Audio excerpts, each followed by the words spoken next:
Inilah kisah ketika seorang ulama besar belajar dari pemuda yang ia anggap ahli maksiat. Kisah ini terjadi pada abad pertama Hijriah di wilayah Bashrah, Irak. Pernah hidup seorang ulama besar bernama Hasan al-Bashri. Beliau adalah salah satu tabi'in dan ulama paling berpengaruh dalam sejarah. Suatu hari Hasan al-Bashri berjalan sendirian menyusuri tepi sungai. Tiba-tiba langkahnya terhenti. Di kejauhan ia melihat seorang pemuda asing duduk berduaan dengan seorang wanita. Dan di depan mereka terletak sebotol besar minuman yang tampak seperti khamr. Keduanya berbincang santai tanpa rasa takut dilihat orang.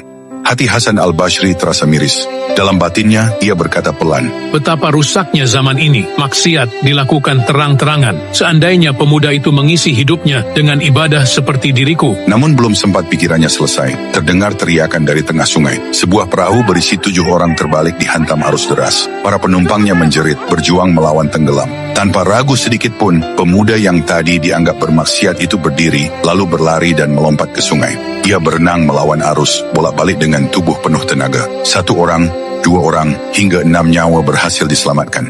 Tersisa 1 orang lagi, hampir tenggelam, terbawa arus. Dengan napas tersengal, pemuda itu menoleh ke arah Hasan al-Bashri dan berseru, "Wahai Imam, aku telah menyelamatkan 6 orang atas izin Allah. Sekarang selamatkan 1 orang yang tersisa itu dengan kemampuanmu." Hasan al-Bashri terdiam, ia tak mampu berenang. Setelah semuanya selamat, beliau mendekati pemuda itu dan bertanya dengan suara gemetar, "Wahai anak muda, siapakah wanita di sampingmu itu? Dan apakah sebenarnya yang ada di dalam botol itu?" Pemuda itu menunduk hormat lalu berkata, "Wahai Syekh, wanita itu adalah ibuku sendiri. Dan botol yang engkau sangka khamr itu hanyalah air putih." Seketika Hasan al-Bashri jatuh tersungkur. Air matanya mengalir deras. Ia menangis karena merasa paling suci dan telah merendahkan hamba Allah yang lain. Beliau memegang tangan pemuda itu sambil berkata, "Sebagaimana engkau menyelamatkan 6 orang dari tenggelam di air, selamatkanlah aku yang tenggelam dalam lautan kesombongan dan prasangka." Pemuda itu menjawab lembut, "Bersihkanlah hati kita, wahai Imam. Jangan pernah menilai manusia dari luarnya saja, karena engkau tak pernah tahu rahasia apa yang mereka miliki dengan Tuhannya."